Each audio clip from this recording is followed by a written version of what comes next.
మరలా చిగురించబోతుంది. గొప్ప దినాలను చూడబోతున్నావు. నీ యేసుకు సమస్తము సాధ్యమే.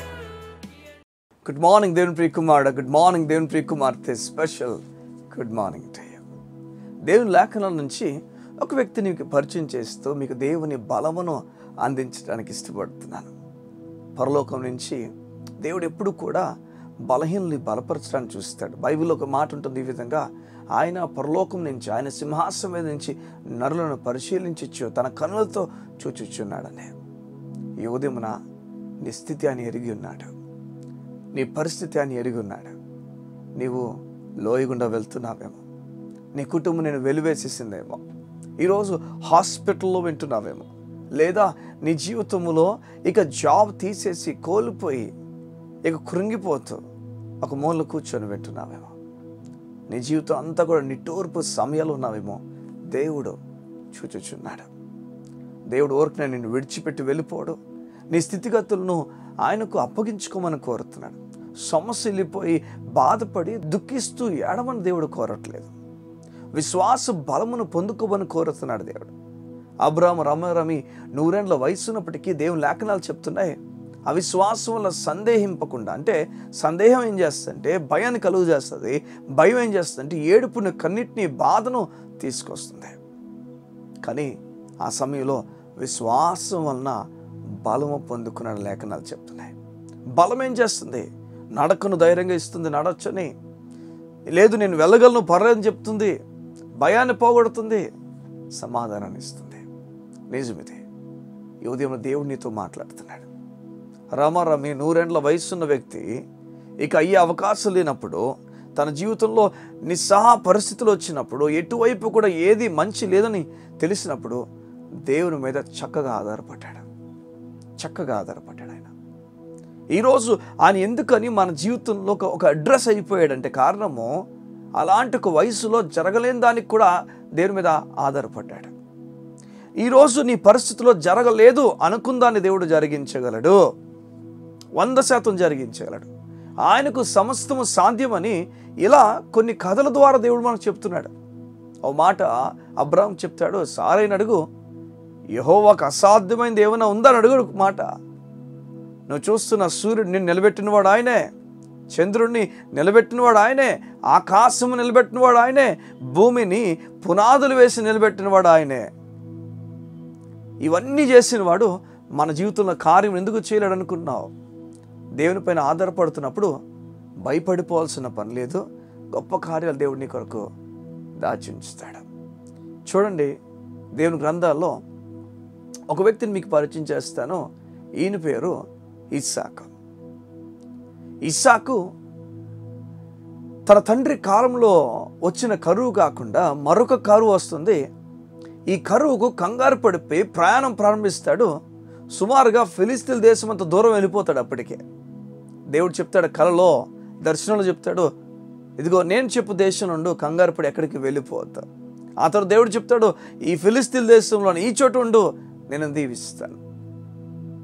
చూడండి ఎంత కష్టమైన పని చెప్పండి. మీరు ఒక చోటుకు వెళ్ళిన తర్వాత, ఒక చోటు నుంచి ఇంకో చోటుకు వెళ్ళినప్పుడు ఆ చోటు బాలేదనే వెళ్ళిపోయారు. ఒకవేళ ఇప్పుడు ఉన్న చోటు కూడా బాగోపోతే చెప్పండి ఏ చోటుకు వెళ్తాం? చూడండి, ఉన్న చోటు కూడా బాగోపోతే ఖచ్చితంగా మనం మూవ్ అయిపోవడానికి ప్రయత్నం చేస్తాం. మనం యూజువల్గా చాలా చోట్ల మనం వెంటూ అద్దె ఇల్లులు తీసుకునేవారు.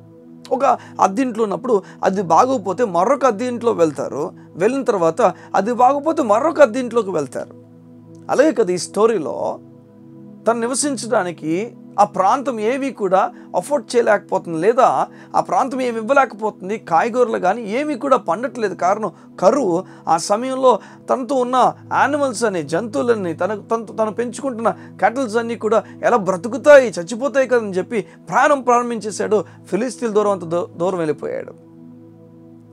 వెళ్ళిపోయిన దేవుడు చెప్తున్నాడు, ఆగిపోయాకండి నువ్వు, అక్కడ కూడా కరువు ఉంది సంగమా, అక్కడ ఆగిపోమన్నాడు దేవుడు. చూడు, దేవుడు ఏం నేర్పిస్తాడంటే సరిలేని పరిస్థితుల్లో ఆయన మీద ఆధారపడమని చెప్తాడు. 5,000 మంది ముందు కూర్చున్నారు. చూస్తే వారందరూ ఆకలితో అంటే సమస్యలు పడిపోతారని మీరు నేను కాదు కానీ పరమ డాక్టర్ చెప్తున్నాడు. వారు ఒకవేళ వదిలితే వారు సమస్యలు పడిపోతారని చెప్పి ఒక రిపోర్ట్ ఇచ్చేసాడు ఆయన. ఈ రిపోర్ట్ ఇచ్చేసిన తర్వాత దేవునికి మహిమ కలుగునగాక ఆ రిపోర్ట్ అద్భుతం చేసింది. అక్కడ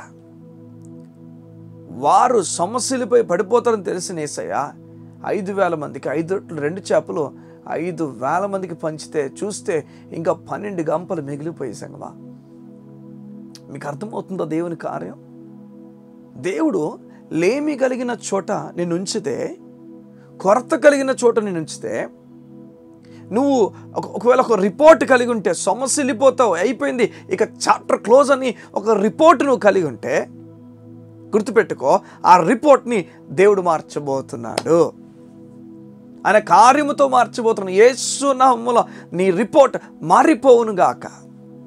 అవును, దేవుని నామం గొప్పది, దేవుని నామం ఘనమైంది, ఉన్నతమైన కార్యాలు ఆ నామము నీ జీవితంలో చేస్తుంది. అవును, నిజమే. ఈరోజు దేవుడు నీతో మాట్లాడి చెప్తున్నాడు, సమస్య వెళ్ళిపోవద్దు, కృంగిపోవద్దు, అలసిపోవద్దు. చూడండి, ఒక ప్లేస్లో కరువు ఉందని చెప్పి ప్రారంభించినప్పుడు ఫిలిస్తీన్ దేశంలో కూడా కరువు ఉంది సంగమా. ఆగిపోమన్నాడు దేవుడు. అంతే, కరువు ఉంది కదా, ఇంకా బెస్ట్ ప్లేస్ చూసుకొని వెళ్దామని చెప్పి ఆలోచిస్తున్న సమయంలో దేవుడు ఇస్సాకును ఆగిపోమన్నాడు. ఒకవేళ ఉదయాన్న నిన్ను కూడా ఆగిపోమంటే ఎటువైపుగా మీ ప్రయాణం చేస్తారు? దేవుని మాట విని ఆగిపోతారా లేదా వెళ్తారా? సంగమా, ఇస్సాకు ఆగిపోయాడు. వా, కరువు ఉంది, కష్టం ఉంది, ఇబ్బంది ఉంది, దేవుడు చెప్పాడు కార్యం చేస్తాడు. ఆగిపోతే ఏం జరిగిందో చెప్పనా? గొప్ప మాట. ఆ తర్వాత లేఖనాలు ఈ విధంగా చెప్తున్నాయి, ఇస్సాకు ఆ దేశమందున్నవాడే, వా, ఆ దేశమందున్నవాడే, కదిలిపోకుండా ఆ దేశమందున్నవాడే విత్తనము విత్తే, ఆ ఊరంతా కూడా కరువుతో ఉంటే, పంటలు పండకపోతే విత్తనం విత్తే 100% పంటను దేవుడు తనకిచ్చాడని చెప్పి అక్కడ రాయబడింది. వా, అంటే అర్థం చెప్పనా? విత్తనం వేసిన విత్తనాల్లో 70% పంట కాదు, 80% పంట కాదు. అంటే అర్థం ఏంటి చెప్పనా? అంటే అర్థం అక్కడ విత్తనాలు 70 మాత్రం మొలకెత్తలేదు, 80 మొలకెత్తలేదు, 100కు 100 మొలకెత్తి 100% పంట దేవుడిచ్చాడు. ఎక్కడ ఎక్కడ చెప్పండి? కరువు ఉన్న ప్లేస్లో, కదలలేని ప్లేస్లో, కృంగిపోవాల్సిన ప్లేస్లో, ఓపిక నశించిపోవాల్సిన ప్లేస్లో దేవుడు చెప్తున్నాడు, నువ్వు కృంగిపోవద్దు, అలసిపోవద్దు, నీకు కార్యం చేయబోతున్నాను నేను, బలమైన కార్యం జరగబోతుంది. దేవుని విశ్వాసం ఉంచిన దేవుని ప్రియుడా, ప్రియ కుమార్తె, కుమారుడా, నేను దేవుడు కోరుతున్నాడు ఆయన చెప్పిన మాట ప్రకారంగా ఆ ఉద్యోగంలో ఉంటా, ఆ రిలేషన్షిప్లో ఉంటా. అవును, ఒకవేళ ఈరోజు విడిపోవాలని చూస్తున్నావేమో, ఇక చాలు జీవితం అని చెప్పేసి, ఇంకా చాలు ఈ పెండ్లి ఇంకా జీవితం అని చెప్పి విడిపోవడానికి ప్రయత్నం చేస్తున్నావేమో, దేవుడు నీతో మాట్లాడి చెప్తున్నాడు, లేదు అలాంటి పని చేయమాక. అందులో ఆ కరువులో నేను జీవాన్ని దాచి ఉంచాను దేవుడు తెలియజేస్తున్నాడు. చూడండి, పెళ్లి కాని వారి రిలేషన్షిప్ ఏమవుతున్నాయో, పెళ్లి కాని వారు ప్రేమించుకుంటున్న విషయాలు ఏమవుతున్నాయో అవి ఎప్పుడు దేవుడు ప్రోత్సహించడం. వాటి గురించి నేను చెప్పట్లేదు, వాటి గురించి నేను మాట్లాడట్లేదు. అవి మొదట మార్చుకోవాల్సిన పని ఉంది. అది ఎలాంటి ప్రాంతం అంటే ఎండిపోతున్న ప్రాంతం, అది పాడైపోయిన ప్రాంతము. దేని మీద ఆధారపడు, దేవుడు నీకు మంచి వ్యక్తిని ఇస్తాడు.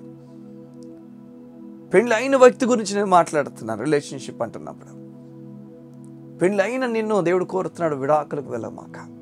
పెళ్ళి కాని వ్యక్తిని నీవు కొత్తగా వెళ్ళి ఎవరిని కలుపుమాక, దేవుని మీద ఆధారపడు. దేవుడు నీకు ఇచ్చే వ్యక్తి పైన నీ కళ్ళుంచు. ఈరోజు దేవుడు మాట్లాడుతున్నాడు, నీతోనే సూటిగా మాట్లాడుతున్నాడు. ఇస్సాకు జీవితాన్ని చూపిస్తా.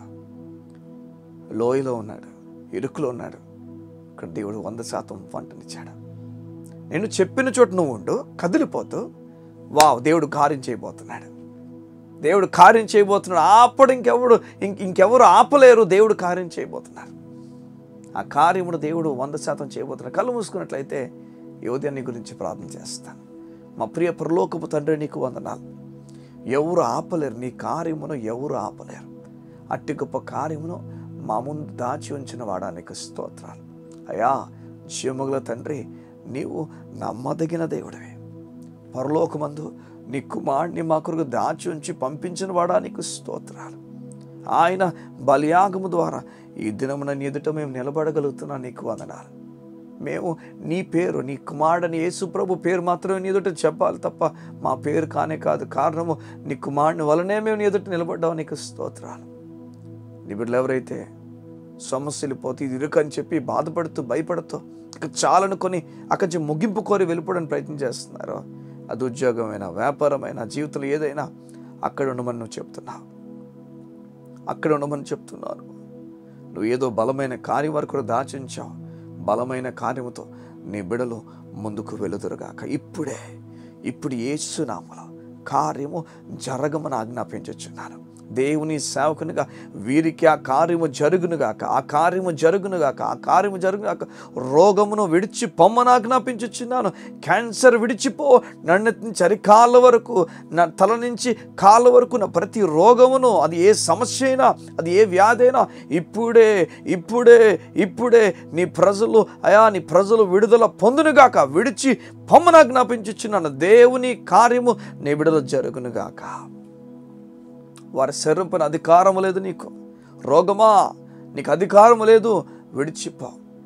ఎవరైతే మా తండ్రి బిడ్డలు లేక సతమతం అయిపోతున్నారో, ఎవరైతే బిడ్డలు లేక కృంగిపోతున్నారో, యేసునామములో గర్భం తెరవబడే యేసునామములో ప్రతి లోపము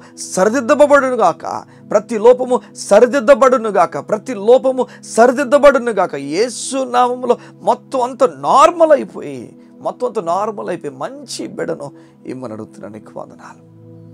ఉద్యోగుల గురించి వెతుకుతున్న వారి గురించి ప్రార్థన చేస్తున్నాను. యేసు నామమున వారు అప్లై చేసిన ఉద్యోగం వారు ఊహించని రీతిలో వారికి వచ్చునుగాక. ఎవరైతే స్కిల్స్ లేవని, ఎవరికైతే క్వాలిఫికేషన్ లేదని, ఎవరికైతే సరైన స్థాయి కాదని వారు అనుకుంటున్నారో వారు మంచి జాబ్ పొందుకుందరుగాక. యేసు నామమున నీ బిడ్డలు నీవిచ్చు దానితో సాటిస్ఫై వ్యక్తుల గురించి నీకు స్తోత్రాలు. నీ కార్యాలని నీ బిడ్డలు ప్రకటించు. యేసు నామమున పొందుకో. యేసు నామమున ప్రకటిస్తూ ప్రార్థిస్తున్నాను తండ్రి. ఆమేన్, ఆమేన్. బలమైన కార్యాలు దేవుడు మీ కొరకు దాచి ఉంచాడు. నెమ్మది కలిగి ఆయన వైపు కానీ కన్ను ఉంచితే ఈ ఉదయాన్ని గొప్ప కార్యం చేయబోతున్నాడు. God bless you. See you tomorrow.